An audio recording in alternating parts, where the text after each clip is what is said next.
Hello, cats and kittens. Orewa Jose Yoroshku. We're back on Manga Monday in the Crisis Corner, and I'm here to finish off my impressions on Joker War. There's no One Piece this last week. There was no One Piece due to the author Oda being ill or recovering.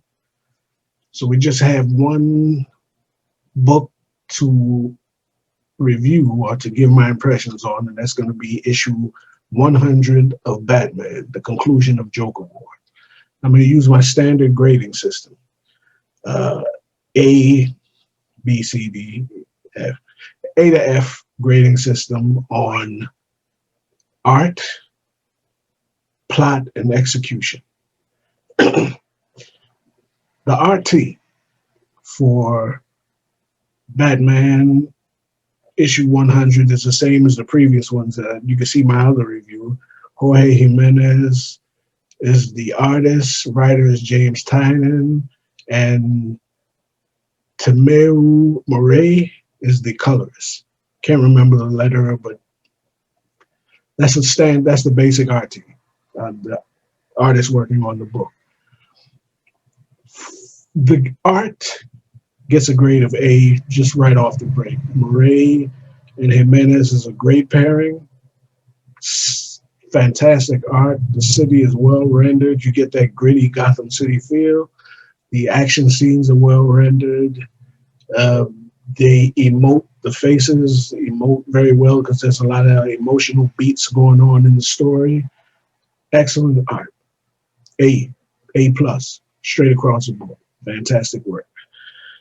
The story, as you know, from my previous review, the Joker has taken over Gotham City, stripped Batman of all of his toys, of all of his Bat family. At one point in the story, at least, he didn't have access to them. He was on his own.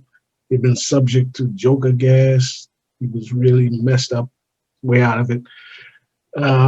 He's in a very bad way, and the Joker had taken over the city. He had put corrupt officials in the legal system and also in the law enforcement system so as to gum up the works and to make it difficult for Batman to even just fight crime.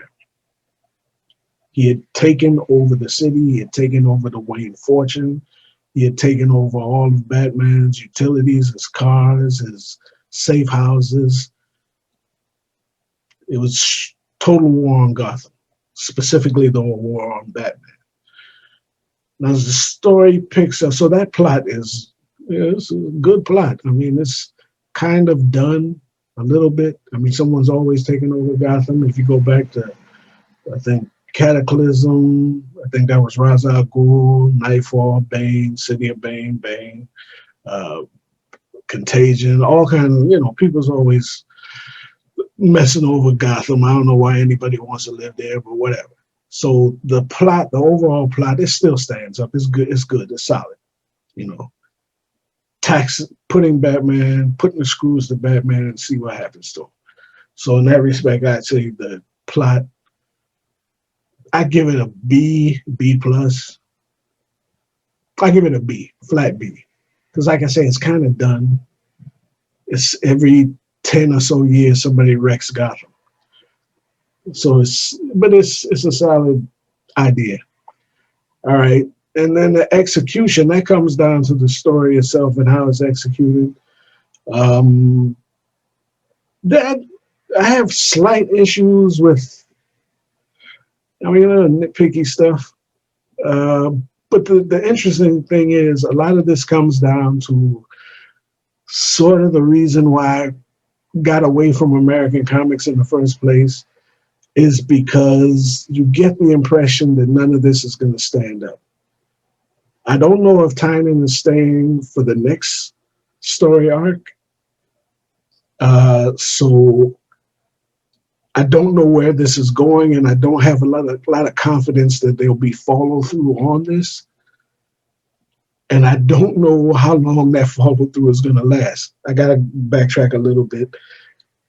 I got out of comics mainly, maybe it's 10 years ago or so. I was pretty much exclusive to 10, 15 years or so. On and off with comics, but mainly just trades. And I was mainly into manga. So I get into the mindset in manga that you're reading a continuous story written by one artist. And that story continuity stays solid. You're always advancing forward. The reason I got out of American comics is that the concept of that lack of continuity just catches up with you. You know, characters stay the same age for years and years and years. That's okay. You suspend belief, that's fine. But the main issue being that no one artist's run stands for any period of time, any appreciable period of time. You always run into somebody undercutting another person's work. So as much as I might like this story, the pessimist in me is saying it's just another story of somebody jacking up Gotham and putting the screws to Batman. So I have that pessimism in the back of my mind. And what I'm trying to do, and I'm trying very hard, is to get out of the mindset of to appreciate what's there. Almost think of this as an Elseworld story, where you don't have to tie it into what somebody did 20 years ago and just enjoy it for what it is. So that's kind of my difficulty in grading the execution. You have to look at it on a standalone basis. And it's kind of tricky because uh, we'll stop there. So in the story, as it progresses, we see the Batgirl she's basically going to go back to being Oracle because Batman needs that man or woman in the chair at this particular time because the city is out of control. The crooked mayor, who was basically put in power by the Joker, is hamstrung the police department and has basically told them to stand down and just let all of this madness that's infected the city, just let it run its course. So the current chief of police, commissioner of the police, who is Harvey Bullock, basically says, I quit. I'm not going to play that game. I'm going to do my job as a police because the mayor threatened that if he didn't stand back, then he was going to get fired. He said, well, go ahead, fire me. And he rallies the police to Oracle's call. Oracle put out a call for anybody that can help to help, especially the Bat family, but also the police force, told the citizens to stay in their houses, lock the doors. The Joker was, as you know from the past review, he was trying to get people to go to these theaters, paying them thousands of dollars to come see this production of Zorro. It's a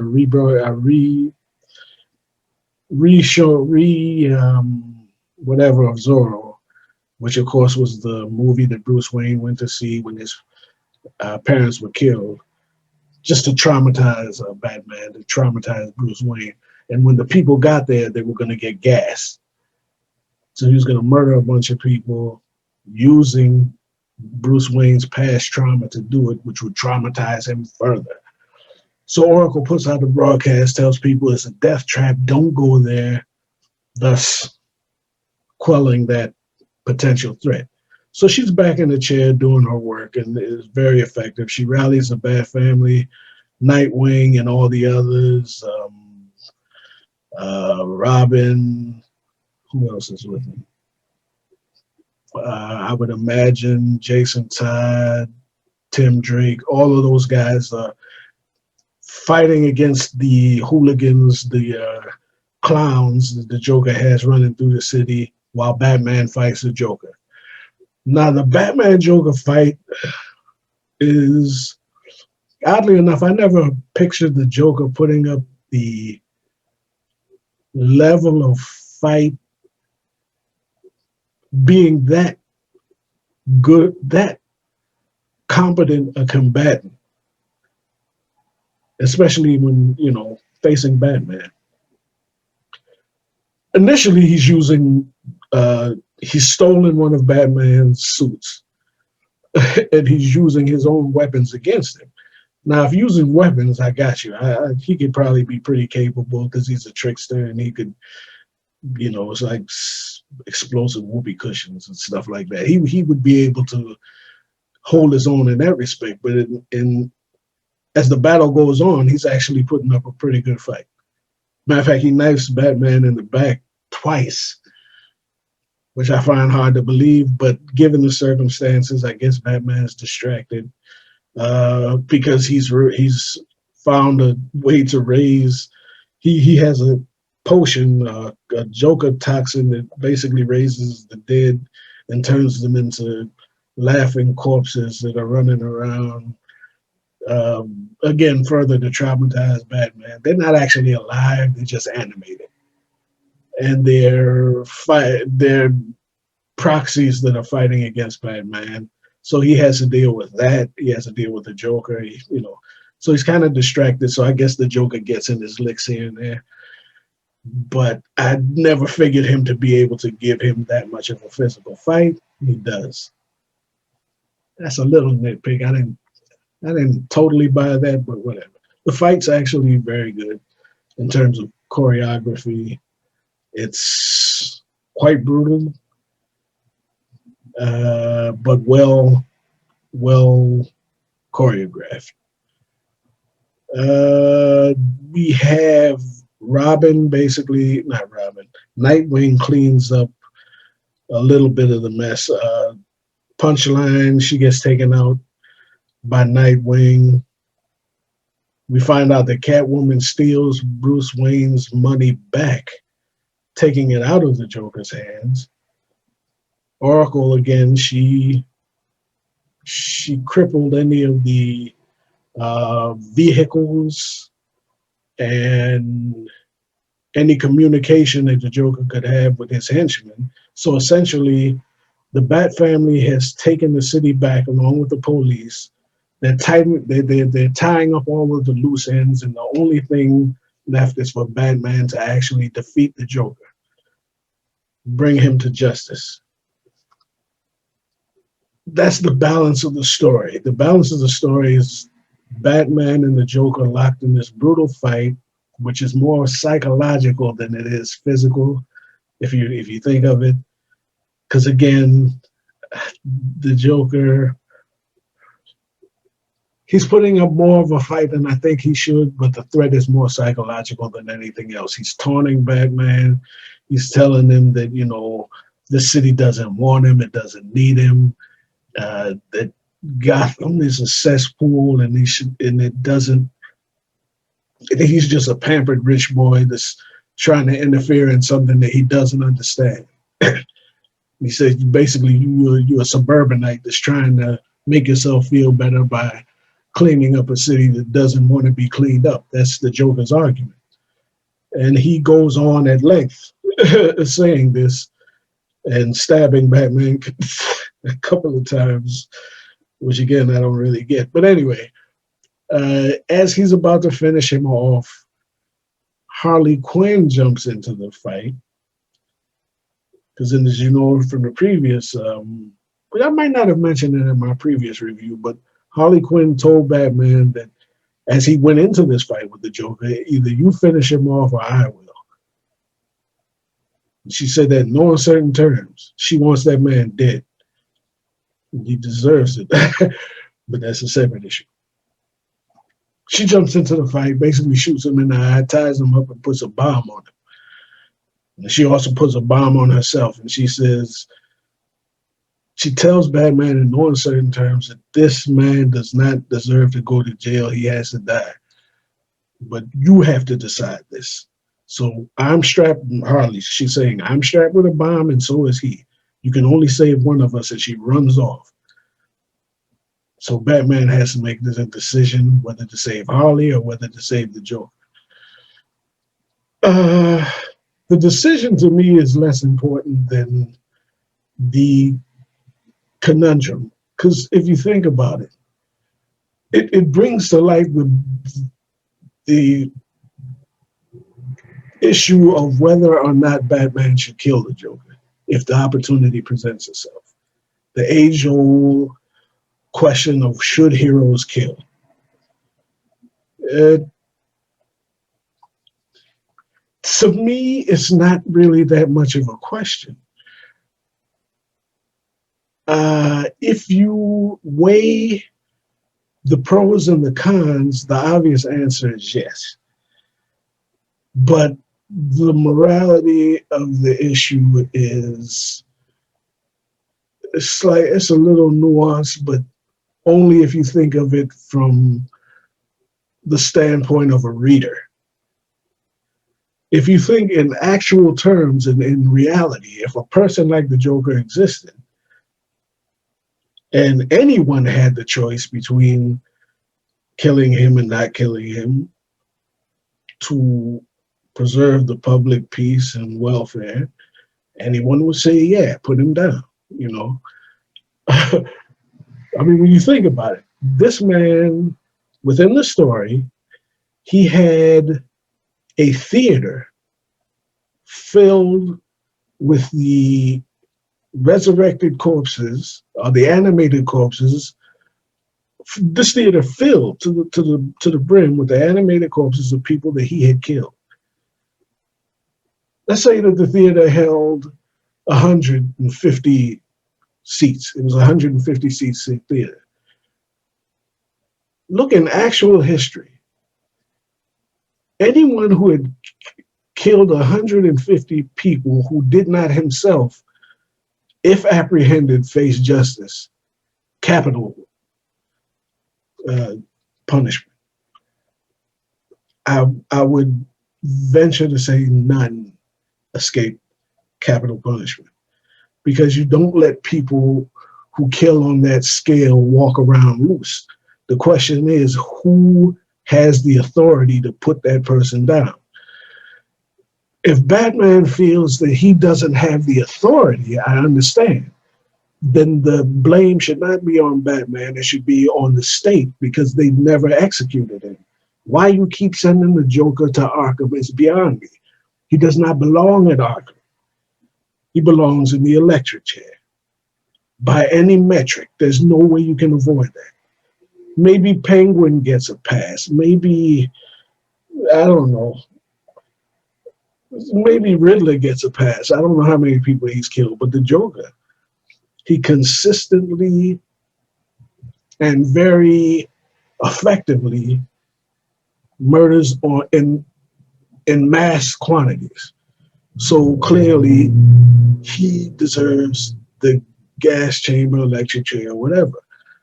But Batman refuses to kill him to preserve his own, I guess, moral rectitude or whatever. I don't know.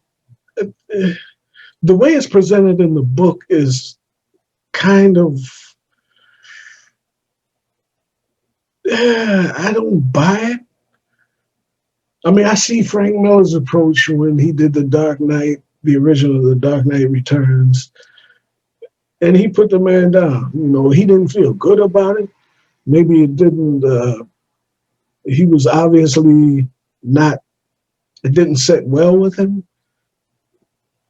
because he didn't do it, you know, he wasn't laughing and giggling after he, you know, and he did kill him. Don't get it twisted. He did kill him. That's another story for another day. But my main point is that the way it's presented in this issue is a little bit, it's not quite believable, because there's no really good argument for him not. I mean, I just tell spoiler. Yeah, he lets the Joker live ultimately. He saves Harley, and even tells the Joker that he can save himself. All right. Batman tells the Joker, you know, I'm going to save Harley. You can disarm that bomb on your own, do what you want. I'm going to save her. And eventually, we find out that the Joker did, in fact, disarm his bomb and escape. I've never understood that regarding Batman. I've never understood why he would. It's almost like he's protective of the Joker. I don't understand that. But then again, like I say, he,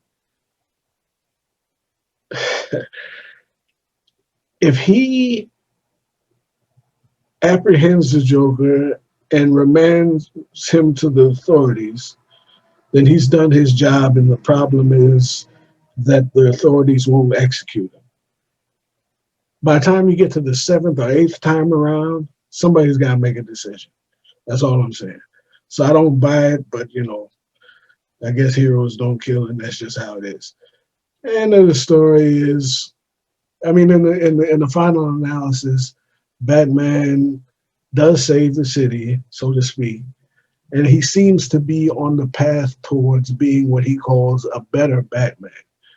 What that means, I don't know. I haven't read a lot of the walk up to Joker War, so I don't know what he's been going through up until this point.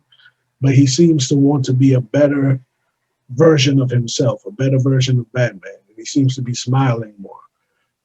I don't know if that's a good idea. He's supposed to be scaring the wits out of criminals. I hope he doesn't smile at them.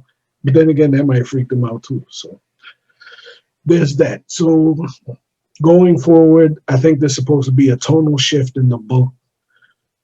What that shift will be ultimately, I don't know. There's a couple of epilogues in the story. Apparently, there's going to be a new villain called the Ghost Maker, who also knows that Batman is Bruce Wayne. So I assume he's going to destroy the city as well. Although he seems to think he's a hero, though. So he might not destroy the city. He might just try to kill Batman. Anyway, and there's another epilogue with the clown killer, who I guess Batman's going to try to reform. And then finally, we see that the Joker did indeed survive, and he's going on hiatus until he comes back and tries to destroy the city again. So, in terms of execution, I would give the story I say a B, because it still clings to that notion that Batman shouldn't kill the Joker, although I'm not clear on why. And I've never understood why the state didn't kill the Joker.